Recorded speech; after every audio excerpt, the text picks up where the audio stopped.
Ladies and gentlemen of the Indian media, through you, I would like to bring to the notice of all our citizens that the Honourable Home Minister of India, Shri Amit Shah Ji, today in Lok Sabha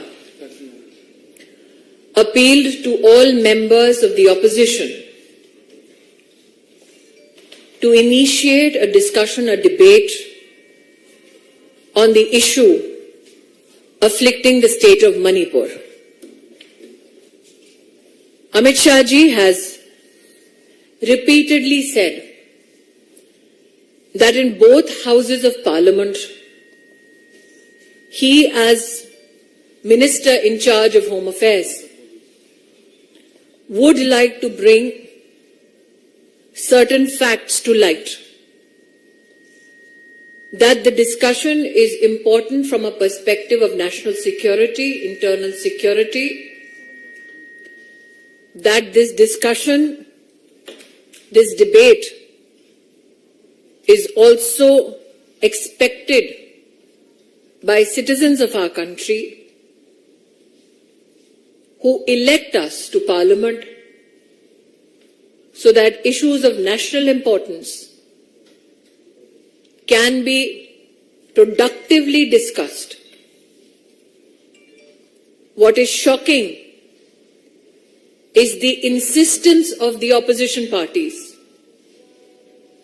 to not allow facts to come to the fore. देवी और सज्जनों, आज आपके माध्यम से मैं राष्ट्र के हर नागरिक को देश की संसद में आदरणीय गृह मंत्री अमित शाह जी के वक्तव्य से अवगत पुनः कराना चाहती हूं। गृह मंत्रालय की ओर से मणिपुर में कानून व्यवस्था के संदर्भ में, आंतरिक सुरक्षा के संदर्भ में देश के माननीय गृह मंत्री जी दोनों सदनों में चर्चा के लिए तैयार हैं। हम अचंभित हैं कि विपक्ष मणिपुर पे चर्चा से भाग रही है। देश की जनता जनप्रतिनिधियों को संसद में चुनकर इस दायित्व के साथ लाती है कि गंभीर मुद्दों पर संवैधानिक और सुरक्षा और साथ ही साथ राष्ट्रीय मुद्दों पर हम संसद में चर्चा करें। भारतीय जनता पार्टी के कार्यकर्ता आज राष्ट्र को आश्वस्त करना चाहते हैं कि देश के गृह मंत्री दोनों सदनों में चर्चा के लिए तैयार हैं। प्रश्न ये उठता है कि विपक्ष मणिपुर से संबंधित घटनाओं पर चर्चा करने की बजाय उस चर्चा से संबंधित मंत्री द्वारा चर्चा से क्यों भाग रही है। I'll now leave the floor open for questions.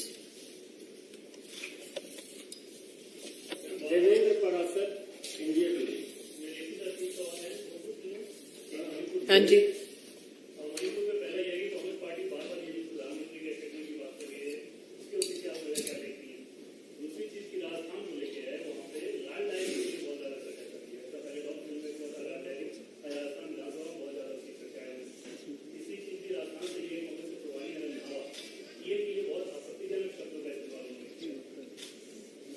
आपके 3 प्रश्न हैं विविध विषयों पर। पहला प्रश्न कि कांग्रेस पार्टी क्यों माननीय प्रधानमंत्री जी पर अभद्र टिप्पणी कर रही है। कांग्रेस पार्टी और कांग्रेस पार्टी से संबंधित व्यक्ति ये सोच रखते हैं कि जिस डायनेस्टी के छत्र छाया में वो अपना राजनीतिक जीवन जी रहे हैं, उस एक परिवार को विशेष नरेंद्र मोदी जी का अपमान पसंद आएगा। इसलिए मैं अचंभित नहीं हूं कि कांग्रेस के एक ऐसे नेता ने आपत्तिजनक टिप्पणी सिर्फ प्रधानमंत्री जी पर नहीं, बल्कि उनकी माताजी जिनका स्वर्गवास हो चुका है, उन पर भी इस प्रकार की अमानवीय टिप्पणी की है। पहले भी मीडिया के माध्यम से हम कांग्रेस और कांग्रेस समर्थकों के मुख से नरेंद्र मोदी जी को मौत के घाट उतारने वाले वाक्य सुन चुके हैं। गालियों की श्रृंखला में एक और वाक्य पुनः जोड़ा है कांग्रेस के एक नेता ने। मुझे कोई उम्मीद नहीं है गांधी खानदान से कि वो प्रधानमंत्री जी और उनकी स्वर्गीय मां पर हुई इस अभद्र टिप्पणी पर कोई भी कार्रवाई करेंगे,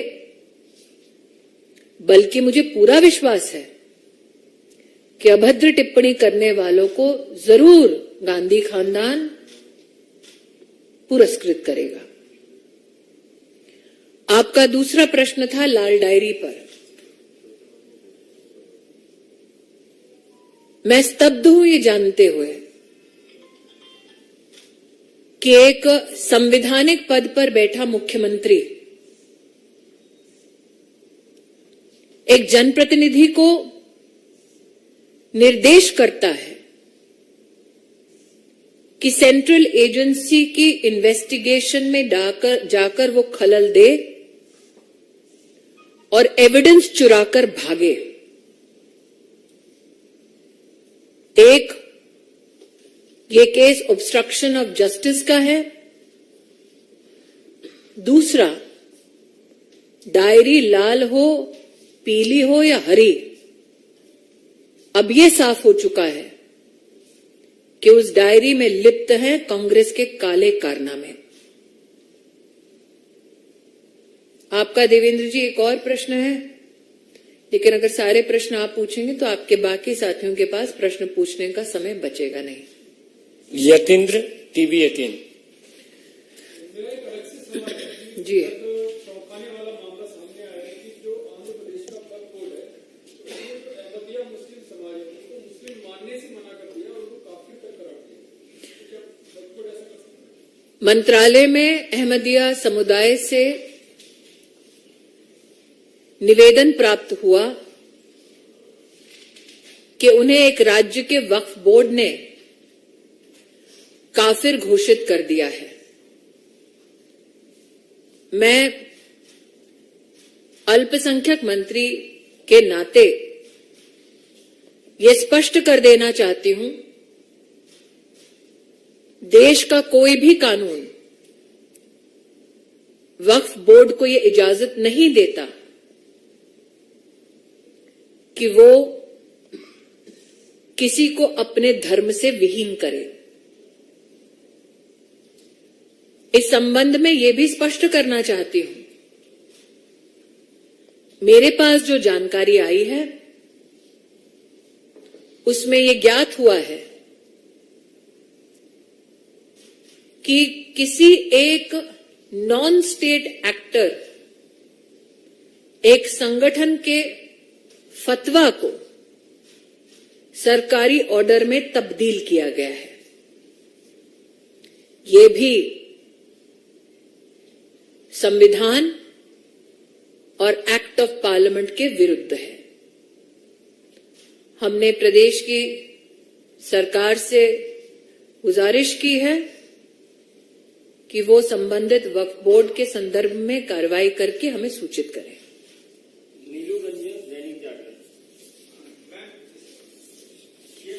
छत्तीसगढ़ में लेवी घोटाला और शराब घोटाला दबा मारा था, अब गोबर घोटाला सामने आया और कहा जा रहा है कि कई 100 करोड़ रुपए उसमें घोटाला किए गए। तो इसमें हाल ही का जो गठबंधन हुआ है विपक्ष का, वो गठबंधन इतना अनोखा कि अब कोई चारा खाता है, कोई गोबर। तो ये तो छत्तीसगढ़ की सरकार को स्पष्ट करना होगा कि हमने सुना था पहले शराब में घोटाला करते हैं, अब गोबर में भी करने लगे।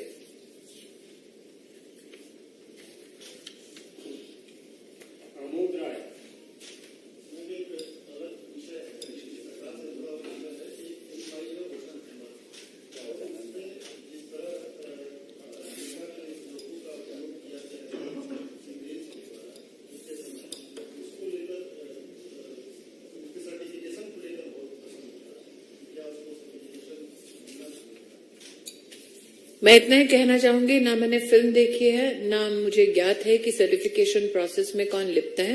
निश्चित रूप से सूचना और प्रसारण मंत्रालय इस पर न सिर्फ टिप्पणी कर सकता है बल्कि कार्रवाई भी।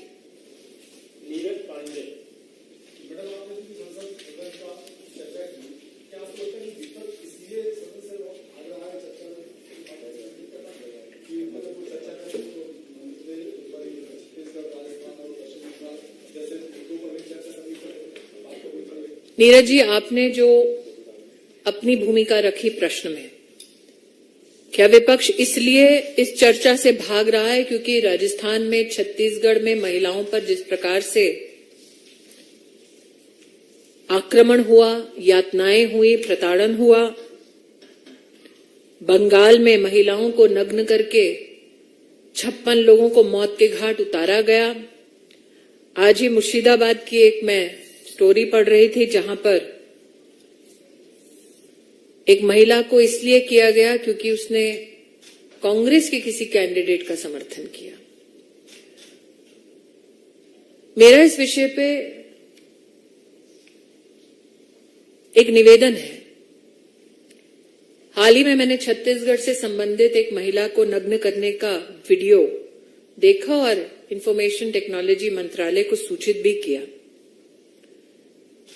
यह सत्य है कि कांग्रेस पार्टी इस चर्चा से इसलिए भाग रही है क्योंकि उन्हें जवाबदेही सुनिश्चित करनी होगी कि उनके राज्य में जब महिला की प्रताड़ना होती है तब वो चुप्पी साधकर क्यों बैठते हैं।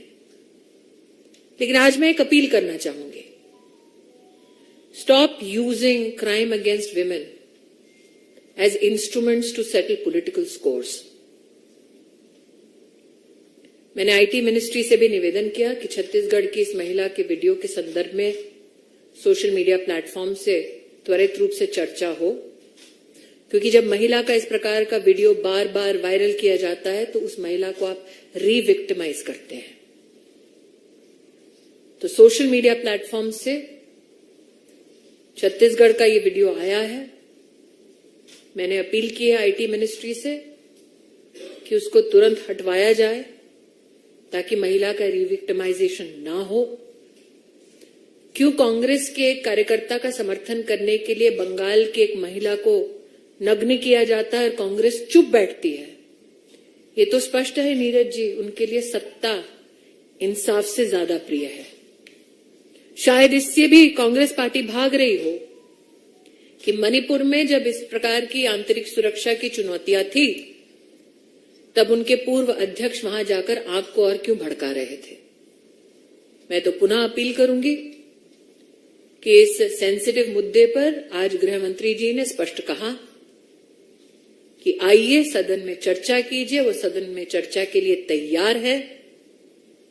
मैं पुनः कहती हूं कि मैं स्तब्ध हूं कि मणिपुर की सच्चाई से विपक्ष क्यों भाग रही है। ऐसा क्या है जो विपक्ष नहीं चाहती देश जाने।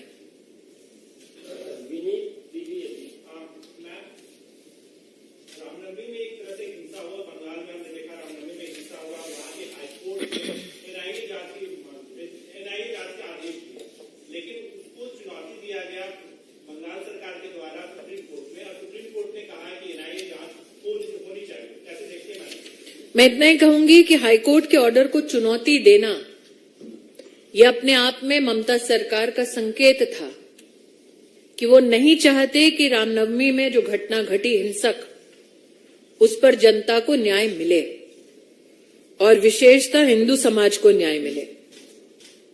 इसीलिए उनका सुप्रीम कोर्ट में हाई कोर्ट के ऑर्डर को चुनौती देना यह स्पष्ट संकेत है कि ममता जी नहीं चाहती कि ट्रांसपेरेंट जांच हो।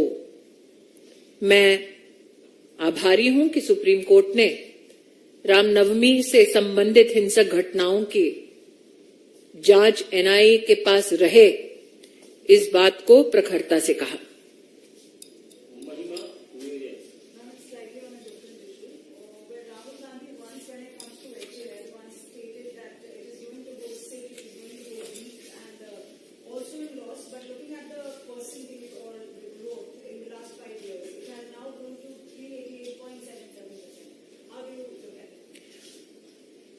The Gandhi family has always had a morbid view of economic development ever since Prime Minister Modi took office.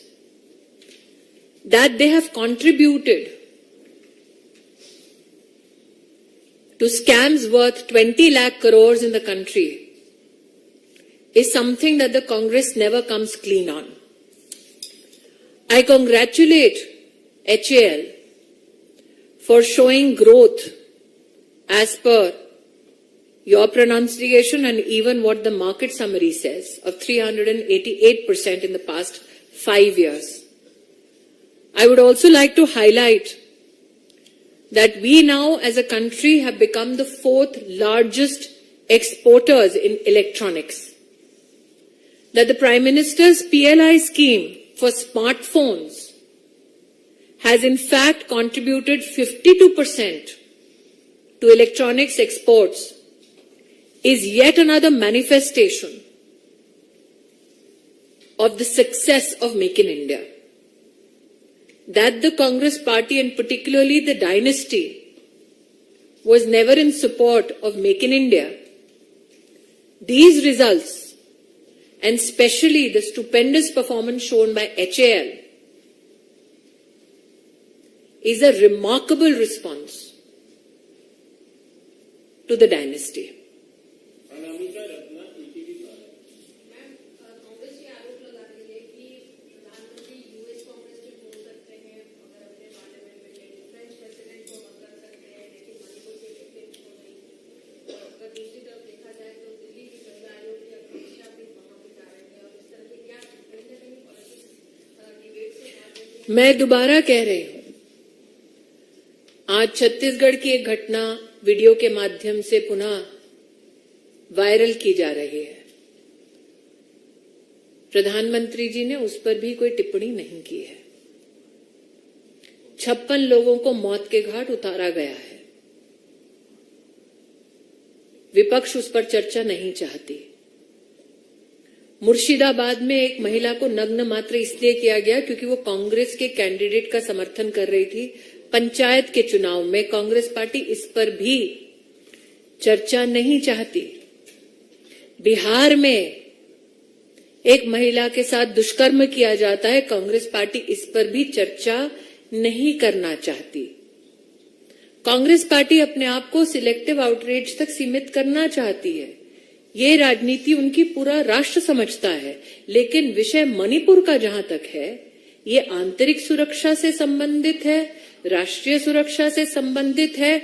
जब देश के गृह मंत्री जो इस मंत्रालय के अंतर्गत उस विषय पर संवैधानिक जिम्मेदारी रखते हैं, स्वयं सामने से कह रहे हैं आइए चर्चा कीजिए, तो मणिपुर की हिंसा का ऐसा वो कौन सा तथ्य है जो कांग्रेस पार्टी छुपाना चाहती है?